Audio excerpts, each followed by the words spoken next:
पंकजा मुंडे, संघर्ष, परंपरा आणि नेतृत्वाची प्रेरणादायी कथा. मराठवाड्याच्या मातीत ज्यांनी डोळे उघडले, त्या मातीमध्ये कणखरपणा, शेतकऱ्यांची वेदना, सामाजिक विषमतेविरुद्ध लढणारी परंपरा आणि लोकसेवेचे संस्कार अंगभूतच मिळतात. या मातीत वाढताना एका चिमुकल्या मुलीने आपल्यात काहीतरी वेगळे स्वप्न जपले, स्वतःच्या कुटुंबाची मुले पुढे नेण्याचे, लोकांच्या दुःखात सहभागी होण्याचे आणि समाजाला आपले मानणारे नेतृत्व स्वीकारण्याचे. ही कथा आहे पंकजा मुंडे, महाराष्ट्रातील एक प्रभावी, जिद्दी आणि लोकप्रिय नेत्या यांच्या प्रवासाची.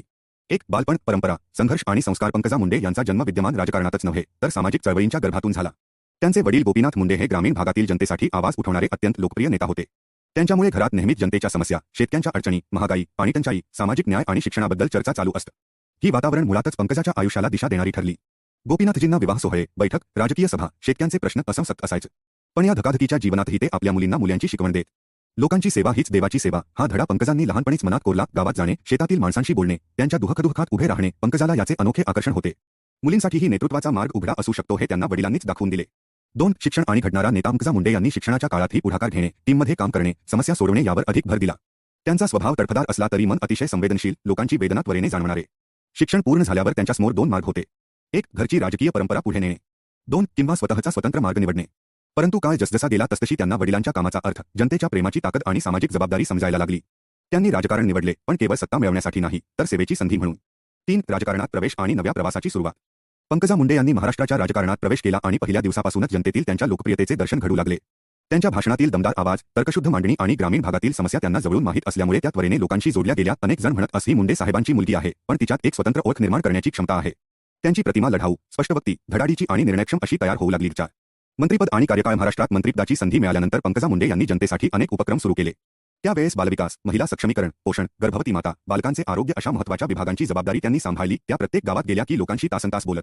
आई मुलांच्या आरोग्याबद्दल माहिती मिळावी, पोषण व्यवस्थेत सुधारणा व्हावी, महिलांना रोजगार मिळावा, हे त्यांचे प्राथमिक ध्येय होते. त्यांनी विभागात तंत्रज्ञानाचा वापर वाढवला, अनेक अनियमितता कमी करण्याचा प्रयत्न केला आणि योजनांच्या अंमलबजावणीवर स्वतः लक्ष ठेवले. गोपीनाथ मुंडेंचे निधन. आयुष्याचा सर्वात मोठा धक्का. 2014 साली घडलेली घटना पंकजा यांच्या आयुष्यातील सर्वात वेदनादायी ठरली. त्यांचे वडील, प्रेरणास्थान आणि दिशादर्शक गोपीनाथ मुंडे यांचं अकस्मात निधन. त्या दिवसाने त्यांच्या जीवनात प्रचंड पोकळी निर्माण केली. वडिलांची आठवण, त्यांचे अधुरे स्वप्न, त्यांचे अधुरे प्रकल्प सगळे तिच्यासमोर उभे राहिले. अनेकांना वाटले की पंकजा यांची राजकीय वाटचाल कदाचित थोडी थांबेल, मनोबल कसेल. पण पंकजांनी स्वतःला सावरले. बाबांचे अधुरे स्वप्न पूर्ण करणे हे माझे कर्तव्य आहे, असे त्यांनी मनात ठाम ठरवले. हा प्रसंग त्यांना अधिक कठोर आणि मानसिकदृष्ट्या सक्षम बनवणारा ठरला. सामाजिक कार्य. राजकारणापलीकडचा प्रवास. पंकजा मुंडे यांनी स्वतःला केवळ राजकारणापुरते सीमित ठेवले नाही.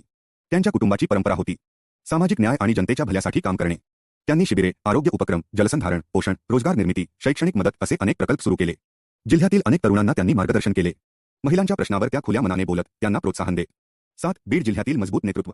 बीड जिल्हा हवामानाने त्रस्त, दुष्काळाचे चटके सोसलेला आणि रोजगाराच्या मर्यादित संधी असलेला भाग. पण या भागात पंकजा मुंडेंच्या कार्यामुळे जनतेला आशेचा किरण दिसला. गावोगावी कार्यक्रम, सर्वसामान्यांशी थेट संवाद, तक्रारी ऐकणे, त्यावर उपाय शोधणे ही त्यांची कार्यशैली. अनेकांनी त्यांना जिजाऊंच्या परंपरेतील नेतृत्व असेही संबोधले. 8. टीका, संघर्ष आणि राजकीय आव्हाने. राजकारणात वाद, टीका, गैरसमज आणि संघर्ष हे अपरिहार्यच असतात. पंकजा मुंडे यांच्याही कार्यकाळात अनेक आव्हाने आली, कधी प्रशासकीय अडचणी, कधी राजकीय मतभेद, तर कधी माध्यमातील वादग्रस्त चर्चा. पण त्यांचे वैशिष्ट्य म्हणजे त्या टीकेला सामोरं जायला घाबरत नाही. त्यांच्या मते सार्वजनिक जीवनात पारदर्शकता आणि उत्तरदायित्व आवश्यक आहे. त्या नेहमी म्हणतात, लोकांनी प्रश्न विचारले तरच लोकशाही जिवंत राहते. 9. तरुण नेतृत्वाची घडण. पंकजा मुंडे यांनी आपल्या शैलीत नेतृत्वाचे एक वेगळे मॉडेल महाराष्ट्रासमोर ठेवले. ग्रामीण भागाशी घट्ट न्याय, थेट संवाद, महिलांच्या प्रश्नांवर स्पष्ट भूमिका, तंत्रज्ञानाचा वापर, युवा पिढीसाठी सहभागाचे दरवाजे उघडणे. त्यांच्या सभांत मोठ्या संख्येने तरुण उपस्थित राहतात.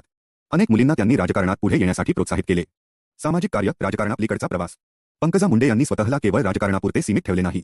त्यांच्या कुटुंबाची परंपरा होती सामाजिक न्याय आणि जनतेच्या भल्यासाठी काम. कुटुंब, मुले आणि वैयक्तिक आयुष्य. राजकारण आणि सामाजिक कार्याच्या धावपळीतही पंकजा मुंडे कुटुंबाला पुरेसा वेळ देण्याचा प्रयत्न करतात. मुलांसोबतचा वेळ, आई बहिणींसोबतचा संवाद, गोपीनाथजींच्या आठवणी ही त्यांची मानसिक शक्ती आहे.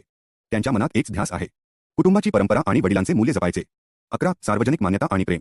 बीड जिल्ह्यातील लोक त्यांना जवळून ओळखतात. आमची पंकजाताई असे संबोधन ते देताना दिसतात. हीच त्यांची खरी कमाई. लोकांचा विश्वास आणि प्रेम मिळवणे ही नेतृत्वातील सर्वात मोठी गोष्ट आहे आणि ती गोष्ट पंकजा मुंडे यांनी आपल्या ख्या कामाने मिळवली. 12. भविष्याचा मार्ग, स्वप्ने आणि संकल्प. आज पंकजा मुंडे महाराष्ट्रातील महत्त्वाच्या महिला नेत्यांपैकी एक आहेत. भविष्याबद्दल बोलताना त्या नेहमीच जनतेच्या गरजांकडे बघतात. पाणी, रोजगार, महिला सक्षमीकरण, शिक्षण, ग्रामीण विकास या सर्व क्षेत्रांमध्ये मोठ्या प्रमाणात प्रगती करण्याचे त्यांचे दीर्घकालीन ध्येय आहे. 13. निष्कर्ष. मराठवाड्यातून उभा राहिलेला एक कणखर आवाज. पंकजा मुंडेंची कथा ही केवळ एका राजकीय नेत्या किंवा प्रसिद्ध व्यक्तीची कथा नाही. ही कथा आहे संघर्षातून वाट काढणाऱ्या स्त्रीची, वडिलांच्या शिकवणीने घडलेल्या मुलीची, समाजाशी नाळ जोडलेल्या नेतृत्वाची, अडचणींना घाबरता पुढे जाणाऱ्या व्यक्तिमत्वाची आणि महाराष्ट्रातील लाखोंना प्रेरणा देणाऱ्या दृढ निश्चयाची. त्यांचा प्रवास अजूनही चालू आहे. आव्हाने, संधी, स्वप्ने आणि ध्येय यांच्या मिश्रणातून पुढे जाणारा. परंतु एक गोष्ट मात्र निश्चित, पंकजा मुंडे हे नाव महाराष्ट्राच्या राजकीय आणि सामाजिक इतिहासात कणखरपणे लक्षात राहील.